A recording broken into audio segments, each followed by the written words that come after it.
If you are anything like me and are just thinking the weather's changing, that means the mosquitoes are going to die.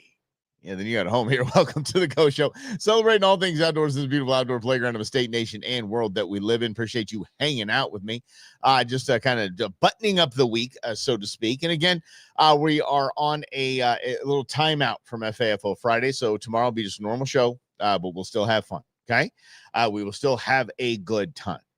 Now, we're just going to get some quick housekeeping out of the way because a few of you have reached out to me as we have put in other news on hiatus for a bit. I guess a hiatus is a bit anyway. Okay.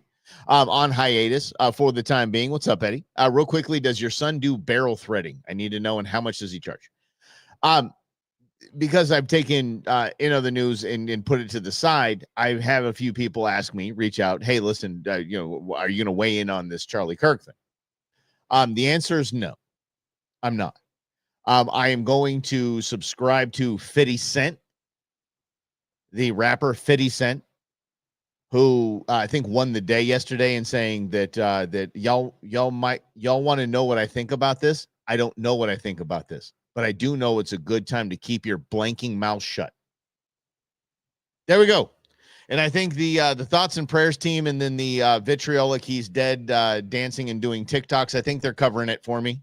I think that's good. Everybody's announcing who the hell they are on social media, and there's a lot of people losing their jobs today because of it. So it's just it's a tragedy, and we're going to save that for a different show. Okay, is that fair? All right. Yeah. So that's where we are there. But I was a fan of the guy. For nothing else, that he was a 100% principled man, and he stuck to it, and he had the courage to debate with people, which I think we should do. Even here, if we could take it to this show, sitting and having a debate with non-hunters, non-anglers, vegans, PETA representatives, if we can open up a conversation and actually talk, we could probably get a lot done.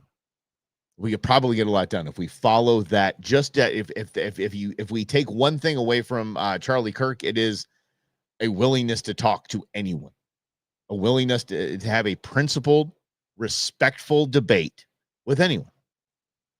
And I don't think there's anybody better. And I'm thankful for what I've learned just to this show, what I've learned in style from him to talk to people that are, I can't believe you hunt. How dare you kill an animal? Okay, let's talk about that. And it's just a very staying calm, staying cool, staying collected. Queen Bee will disagree probably that I stay cool, calm, and collected during debate. I know she would. I know she would disagree with that. But when I'm talking about speaking to anti-hunters, speaking to whether either off the rails conservationists that believe we shouldn't even be a part of this program, talking to those types of people, I think is something we can learn from that man. Okay. And God rest his soul. And I just my heart hurts for his family. It really, really does. And my heart hurts for everything. The kids shot in high school yesterday. I mean, yeah, y'all. This is the reason I'm going to say this. I'm going to say this right now. Just going to say it. I know a few of you are here right now. I'm going to say this. This is the reason Rob left the business. This is the reason why In Other News is on a hiatus and a complete revamp. Because it's tough to even think that an iota of what I say would be part of the problem. So we are going to entertain. We're going to have fun. We're going to laugh. We'll debate, but we're not going to. It's not going to be one side or the other. I'm sorry. It can't be. And I think any way we can honor a man that built an empire that big at age 31, started in his teen years. If we can honor that man in any way, it would just simply be to not be a part of the problem and try to be a part of the solution. So there you go. There you go. All right. Okay. So, okay. In a firearm slash hunting thing, my hunt is coming up on the 7th of November. And so I was taking this opportunity to maybe upgrade my my hunting style to a 300 Win Mag, something I've wanted since I started hunting. I just had a 30-aught, and I just thought, okay, well, I'll just use that, because why? If it ain't broke, don't fix it. Well, it's broke now. So now I need to fix it. 30-6 is going to intern Nuge, and then I am looking for 300 win back. God bless Dan Farrow, the blind hunter, no excuse hunting, for helping me out on this. He gets some deals, and he's just like, I got you. So we're dealing with threading barrels. Guys, I didn't know that was such a thing. I mean, finding a rifle with a threaded barrel, because I have silencers, and they're actually called silencers. The patent for the silencer is silencer. And as some people call it suppressor, that's fine, but it's a silencer. And just so we're clear, my 30-06, it goes bang, really big, loud, super. You put a silencer on it, and it is about the same volume as a balloon popping. Okay, so it doesn't go chirp like they do in the movies. Chirp, chirp. Now they can if you use subsonic 22 rounds, like a 22 firearm with a silencer and subsonic rounds, it'll go chirp, chirp. That's it. Other than that, it goes bang. Yeah. Also a can. Oh yes, yeah. Yeah. Let me know if your son does the threading. That would be fantastic. And I wish, because I can go rabbit hunting with Bean's 22 AR. That's got a silencer on it. Actually, I'm putting a silencer on it. That's got a silencer on it. So I mean, can you imagine rabbit hunting with that thing? Tink, tink, tink. You're not scared of anything. Oh, too much fun. So I'm excited to try that as well. So there's a lot happening. Suppressors, also called the can. Yes, they are also called the can. Yes, but the debate, I don't think the debate in silencers and suppressors, I don't think the can came up as part of the no. That's what it's supposed to be called. Can's just like its nickname. I looked it up because I watched Top Gear so much, and they speak UK over there. They don't speak English, speak British. They say something is this many pounds. Okay, that means that's their dollars. So this many pounds is their unit of their monetary measurement. And then they'll say quid. So this costs 40 pounds. This costs 40 quid. I looked it up. Pounds is just like us saying dollars. Quid is like us saying bucks. So I say it's $100. It's $100. If they say 100 quid, it's 100 pounds. There you go. Learn something new. But 99% sure they do. I like 99%. Eddie, just for future reference, and this future reference, we say 100% maybe. So when it gets up to 90, 95, 99% sure, 100% maybe.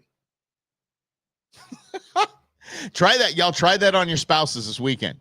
Do you want to go do this? 100% maybe. 100% maybe. That's one of my favorites. Let's get to something that, again, okay, you got 2 weeks left, y'all. 2 weeks left to call your congressman, call your congresswoman, call your senators about the roadless rule. Remember, we support the roadless rule.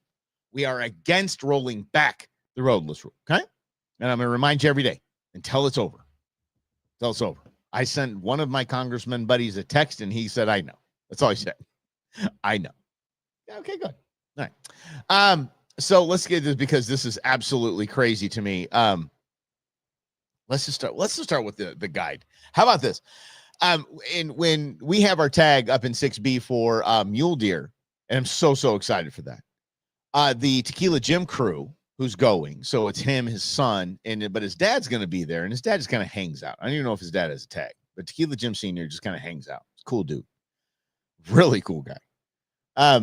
They got a scouting package. So what that is we hire a guide. I think in this case it's Timberland Outfitters, or it might be High Points, Timberland or High Point, one of the two. Both great, by the way. If you're looking for an outfitter up north, High Point, Timberland, fantabulous. They really are. It's a scouting package. So before we go up there, they do the scouting. Here's I see deer here. I see deer here. I see deer over here. I see all over the unit. And they drop us pins. Bing, bing, bing, bing, bing. And then we got to do the rest, which is not easy. I know it sounds like, oh, that's kind of cheating. No, it's not. It really isn't. These units are gigantic. These units are the size of Manhattan. And we've got to, kind of foot all over them. If they say there's deer over here, we still have to be sneaky. We still have to find the dang things. We still need to glass them. We still need to stalk them. And we still need to hit the shot, right? So anyway, if we got there and there were no pins to be dropped, or they said, yeah, we didn't see much, wouldn't you want your money back? Okay, right? maybe complain, maybe go straight Karen on them. But then what if your buddy said the same thing? Yeah, I went to the same guys and they did the same thing, man, nothing. And then nothing, and then nothing. Check this out. An Alaskan guide. This guy books moose hunting trips. Clint Miller is his name. He booked 32 moose hunting excursions last year. 32 of them. All of them were BS. The guy pocketed $660,000 in a season. $660,000. And it was all BS. You ready for this? The guy already has the 2025-2026 seasons booked. Talk about a bunch of people. I guess you might chalk this up as a fool and his money are soon parted. But I mean, how about people don't look at reviews? If you look at this guy's site or look at the reviews on this guy, and there's not one person with a down moose in a year, you're not going to pay the guy the $5,000, the $5,000 or $6,000 to be a guide for you. This guy is just an absolute fraudster. It's crazy. The Alaskan Attorney General claims that in 2024, Clint Miller took more than $660,000 from 32 hunters who'd booked once-in-a-lifetime moose hunts through his business, Alaska Wilderness Outfitter. Took him minutes to come up with that name. But Taylor alleges that only 2 of these hunters ever set foot on huntable ground. Only 2 of 32 hunters, and he's walking these guys all around. Only 2 of the 32, so 30 hunters he's guiding around on non-huntable land. He went through the motion. He didn't just not show up. He was just the big guy and going through the camp, steak cookout and all that, and he's just it's hanging out with these dudes on non-huntable land. Most of the trips were canceled at the last minute, and none of the hunters were ever refunded. All right.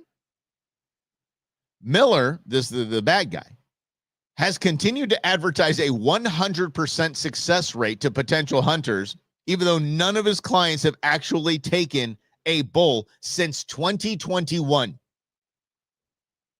He's already taken $54,000 in deposits for this season.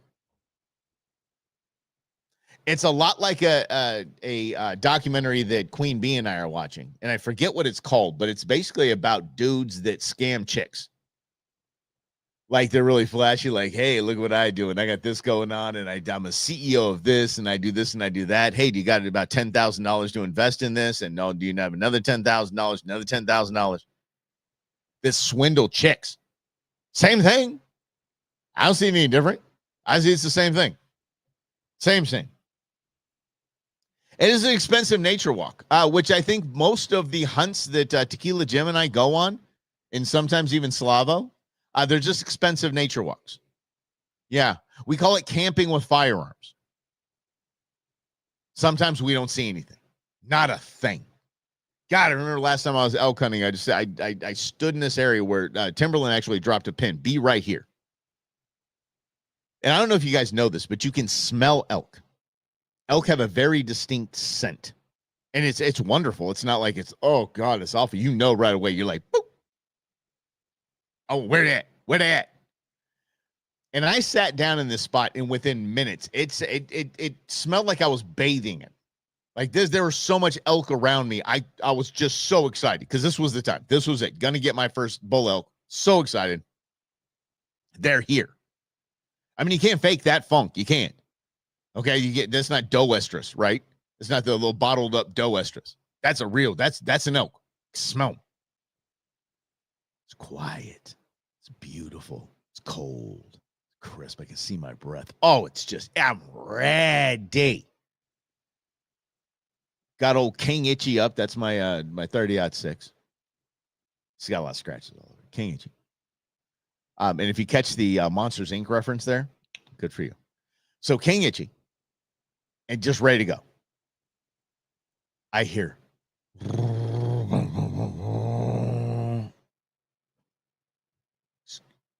Excuse me? Truck pulls up about 30 yards above me and behind me, so they can't see me. Above me and behind me. I hear thump, thump, thump, thump. 4 doors closed. Dog barking. Roo, roo, roo, roo, roo. Kids going nuts. I'm like, what in the hell is going on up there? They're having a picnic at 6:30 in the morning. What is happening? Then I hear, that's my chainsaw. The guy's up there cutting firewood. All of a sudden, I didn't smell elk. Not surprising. Not surprising. God. So anyway, but it was good. I mean, it's a good guide service, right? Does the scouting package for you. Drop a pin right here. Dude, sit here. Yes, sir. Okay. They're here. Y'all did your job. Then the slappy behind me decides to cut down the forest.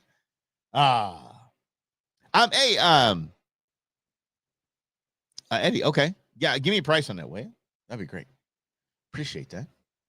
And then that will probably help us out quite a bit, and I can just get to getting. All right. Okay. Yeah. See, squirrel. Yeah, squirrel. This is what happened. We can get to that one tomorrow, but let's do this. Because, like I said, I want to have some fun today. So let's have some laughs and just it's a weird time. This is crazy. This is such a crazy story. Because I have never been turkey hunting. I've always wanted to go turkey hunting. I've just never gotten a tag here in Arizona. Never really had the gumption to pack it up and go to another state and try, public land turkey hunting somewhere and just run through all that expense when I don't know what the hell I'm doing. I've never been turkey hunting. I want to go turkey hunting. So this is a story that I perk up on because I hear that this 17-year-old kid got his first turkey, and he's in turkey country. So basically the fact that he's 17 and is yet to bag a turkey, buddy, you might not be able to show your face at school. But when you hear the story, he will never be able to show his face at school. Why? Because of a Karen. This is nuts. So let's get to the story, because this is just I really have no idea how people just live with themselves. I have no idea. All right, a day after, let's get to the thing actually. A teenager is facing a felony charge in Georgia for taking a turkey in season with a tag. Again, a teenager is facing felony charges in Georgia for killing a turkey in season with a tag on his own property. This is blowing me away. All right. It said the turkey had been strutting on his family's property for most of the spring. And strutting is, you get your feathers out, you're fanned up, you got your chest out there, you're doing these things, your long beard, and you're like, hey, ladies.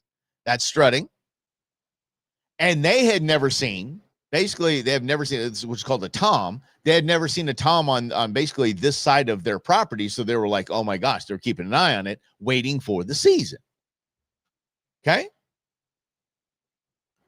So the kid goes out and I think they came back from church or something like that. And the kid goes out and immediately he sees this thing bouncing around at 100 yards, and closing the distance on a turkey is not easy. Turkey are as wily as they come. They can see, they sense motion, they're skittish, they will dip. Kid got within shotgun range and took the turkey. Celebration, celebrate good times. Come on. Now, was this about a hunting near a structure? No. Was it about hunting in a neighborhood? No, because you can.